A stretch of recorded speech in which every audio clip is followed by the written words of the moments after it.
Movie का नाम है बोरैगो। कहानी की शुरुआत में हमें एक लड़की को दिखाया जाता है जिसका नाम अली होता है। अली इस वक्त किसी छोटे से गांव के पास होती है। ये यहाँ पर एक प्लांट के ऊपर रिसर्च करने के लिए आई होती है, क्योंकि जिस प्लांट के ऊपर अली रिसर्च कर रही होती है उसको ड्रग्स के तौर पर यूज़ किया जाता है, इसलिए ये यहाँ उसके बारे में पता लगाने के लिए आई होती है।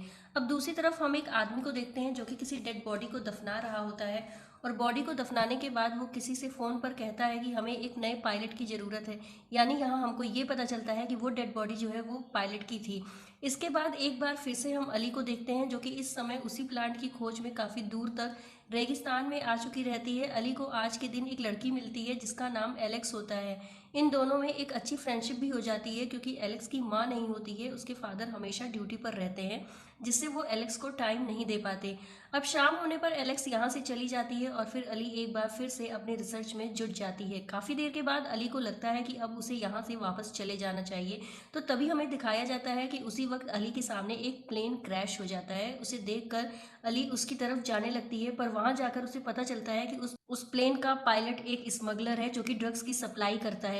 वो आदमी घायल हालत में अली को अपनी बंदूक से मारने की कोशिश करता है, लेकिन अली जल्दी से अपनी कार की तरफ चली जाती है। पर रात के अंधेरे में अली की कार का पिछला टायर एक पत्थर में फंस जाता है, जिसे बहुत कोशिशों के बाद भी अली बाहर नहीं निकाल पाती। इतने में वो आदमी अपनी बंदूक को लेकर के अली की कार की तरफ आ जाता है। अब वो आदमी अली को मारने लगता है, पर अली उससे कहती है, क्या तुम्हें पता है कि हम किस लोकेशन पर हैं? दरअसल दोस्तों, जानबूझकर ही ऐसा किया गया, क्योंकि अली को पता है कि यह प्लेन का पायलट है जिसका प्लेन बीच रास्ते में ही क्रैश हो गया है। अब अगर वो आदमी अली को मार देता है तो वो भी इसी बीहड़ इलाके में फंसा रह जाएगा, और सच में उस आदमी को ये बिल्कुल भी नहीं पता था कि इस वक्त वो कहाँ है। अली इससे कहती है कि मुझे इस एरिया के बारे में सब कुछ पता है, और अगर तुमने मुझे मार दिया तो तुम यहीं पर फंसे रह जाओगे। इसके बाद आता है कहानी में एक बड़ा ही इंटरेस्टिंग ट्विस्ट। ये आदमी अली को नहीं मारता, और अब ये अली से कहता है कि तुम मुझे सल्टन सी के लेकर के जाओगी। अली भी इसकी बात मान लेती है, और फिर ये आदमी जिसका नाम थॉमस होता है वो अली से सारे ड्रग्स उसकी कार में रखवाता है। फिर हम देखते हैं कि अली के पास जो मैप होता है अली उसे छुपा कर अपने पास रख लेती है, क्योंकि अगर यह मैप उस आदमी के हाथ लग गया तो वो आदमी अली को मारकर इस मैप के सहारे यहाँ से भाग जाएगा। अब इधर हम आदमी को देखते हैं कि जो इस मूवी की शुरुआत में किसी पायलट की बॉडी को दफना रहा होता है, यहाँ हमें पता चलता है कि यह आदमी एक ड्रग डीलर होता है और अभी थॉमस का वेट कर रहा होता है जो कि अली के साथ है। पर इसे इस बारे में बिल्कुल भी नहीं पता था, और उसका भी प्लेन क्रैश हो चुका है। उधर हम अली को देखते हैं जिसके रास्ते में एक बार फिर से रेगिस्तान में कार फंस जाती है। इस बार भी यह काफ़ी कोशिश करती है, लेकिन उसकी कार वहां से बाहर नहीं निकल पाती, इसीलिए इस बार ये दोनों यहाँ से पैदल आगे बढ़ने लग जाते हैं। इस कार में एक चाकू होता है जिसे अली उठाकर अपने पास रख लेती है, और इसके बारे में थॉमस को बिल्कुल भी नहीं बताती। अली थॉमस से कहती है कि अगर ऐसे ही हम पैदल चलते रहे तो हमें वहां तक पहुंचने में पूरे 2 दिन लग जाएंगे। यानी यहाँ पैदल जाने से अली साफ साफ मना कर रही है, पर थॉमस इसकी बात नहीं मानता, क्योंकि उसे तो जल्द से जल्द ड्रग्स को ठिकाने लगाना है। अब अगले दिन हम उस ड्रग्स डीलर को देखते हैं जो कि थॉमस को ढूंढने के लिए रेगिस्तान में निकल जाता है। दूसरी तरफ हम पुलिस वालों को भी देखते हैं जिसको एक डेड बॉडी की खबर मिलती है, और वह बॉडी उस पायलट की होती है जिसे उस ड्रग डीलर ने दफनाया था। यह पुलिस वाला उस लड़की एलेक्स का पिता होता है जो कि उस दिन अली के साथ थी। अब कहानी एक अलग मोड़ लेती है।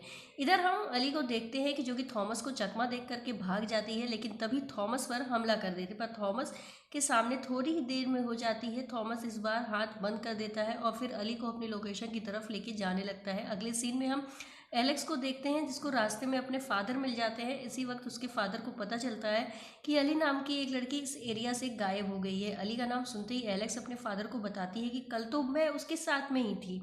ये सुनने के बाद ये दोनों यहाँ से इस तरफ चले जाते हैं जहाँ पर अली रुकी हुई थी। यहाँ आकर इनको बदल दे कि ये कल रात को यहाँ नहीं आई थी। इसके बाद वो अपनी बेटी को स्कूल भेज देता है और खुद वहाँ से अली को ढूंढने के लिए चला जाता है। अब अगली सीन में हम उस ड्रग डीलर को देखते हैं जो प्लेन क्रैश तक आ जाता है, पर यहाँ उसे ना तो ड्रग्स मिलता है और ना ही थॉमस। इसी वक्त यहाँ पर 2 बाइक राइडर्स भी आ जाते हैं जो कि इससे कुछ सवाल जवाब करने लग जाते हैं। अली और थॉमस के पैरों के निशान को फॉलो करता हुआ वो आगे बढ़ता है और काफ़ी गुस्से में रहता है। तभी हम अली और थॉमस को देखते हैं जो कि बहुत थक चुके रहते हैं। ये लोग कुछ देर रेस्ट करने के लिए एक जगह पर बैठ जाते हैं, और रेस्ट करते करते ये थोड़ा थक जाते हैं, जिससे थोड़ा सो भी जाते हैं। इधर हम एलेक्स के फादर को देखते हैं जो केले की गाड़ी के पास पहुंच जाते हैं। यहाँ पर उन दोनों राइडर्स की डेड बॉडी को भी देखा जाता है। इनको देख करके इसको लगता है कि इनका कातिल यहाँ से ज़्यादा दूर नहीं गया होगा, इसीलिए ये अपने आप गाड़ी में बैठ करके इनका पीछा करने लग जाता है। थोड़ा आगे आने के बाद उसको ड्रग डीलर की गाड़ी मिल जाती है। ये अब अपनी गाड़ी से उतर कर उस ड्रग्स डीलर को ढूंढने लग जाता है, पर वो ड्रग डीलर किसी पहाड़ी के पीछे छुप करके इस पर गोली चलाता है। वह गोली इसके हाथ पर लग जाती है और जिसके बाद यहाँ इन दोनों के बीच काफ़ी फायरिंग शुरू हो जाती है। इसी लड़ाई में पुलिस वाला एक खाई में गिर जाता है, जिससे वह ड्रग डीलर समझता है कि अब यह मर चुका होगा और एक बार फिर से थॉमस की तलाश में वो निकल जाता है। अब इधर हमें एली और थॉमस को एक पहाड़ पर चढ़ता हुआ दिखाया जाता है। आज की रात ये दोनों आपस में बात करते हैं कि थॉमस एली को बताता है कि वो एक टीचर है और उसके फादर की तबीयत बहुत ख़राब रहती है, इसलिए उसे मजबूरन यह काम करना पड़ रहा है क्योंकि उसके फादर की दवाइयाँ बहुत महंगी आती हैं। यानी दोस्तों यहाँ पर हमें ये पता चलता है कि थॉमस कोई बड़ा आदमी नहीं है। एली को अपने बारे में बताती है कुछ साल पहले इसकी गलती की वजह से इसकी बहन मर गई थी, इसीलिए तब से लेकर के अब तक वो अपने घर नहीं गई और ऐसे ही इधर उधर भटकती रहती है। अब एक बार फिर से इधर से हमें एलेक्स को दिखाया जाता है जो कि अपने फादर की कार तक पहुंच जाती है। इसको लगता है कि जरूर इसके फादर यहीं कहीं आस पास है, इसीलिए ये यहाँ पर अपने फादर को ढूंढने लग जाती है। थोड़ी ही देर बाद इसको पता चलता है कि इसके फादर एक गड्ढे में हैं। एलेक्स सुबह तक अपने फादर को यहाँ से बाहर निकाल लेती है और अभी पुलिस वाला उसे ड्रग डीलर को ढूंढने के लिए निकल जाता है और फिर एलेक्स भी एली को ढूंढने के लिए जाती है। इधर एक बार फिर से हमें एली को दिखाया जाता है जो कि सुबह थॉमस के उठने से पहले ही वहाँ से काफ़ी दूर भाग जाती है, पर उसको रास्ते में वो ट्रक डीलर मिल जाता है जो कि गन लेकर के उसके पीछे पड़ जाता है। भागते भागते एली थॉमस से टकरा जाती है, पर इस बार थॉमस उसे कुछ भी नहीं करता और खुद उस ड्रग डीलर से कहता है कि तुम मुझसे सारे ड्रग्स ले लो पर इस लड़की को छोड़ दो।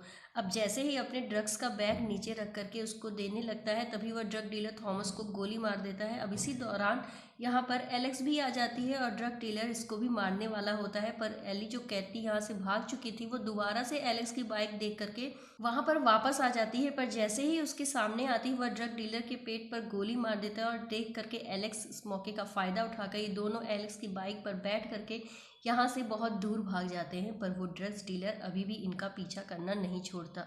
वो अपनी कार में बैठकर इनका पीछा करने लग जाता है। थोड़ा आगे जाकर एली बाइक से नीचे गिर जाती है। इसी दौरान वो ड्रग डीलर इन तक पहुंच जाता है और इस बार गुस्से में आकर के एलेक्स को जिंदा ही जलाने लग जाता है।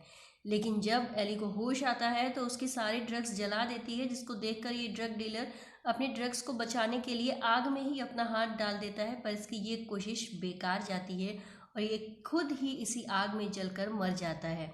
और इस पर ये मूवी यहाँ पर ख़त्म हो जाती है और इस मूवी के एंड में हम देखते हैं कि एली को वो फ्लावर भी मिल जाता है जिसके ऊपर वो रिसर्च कर रही थी। तो आपको ये कहानी कैसी लगी हमें कमेंट में ज़रूर बताइएगा। चैनल को सब्सक्राइब, वीडियो को लाइक करना बिल्कुल भी ना भूलें। मिलते हैं बहुत ही जल्द।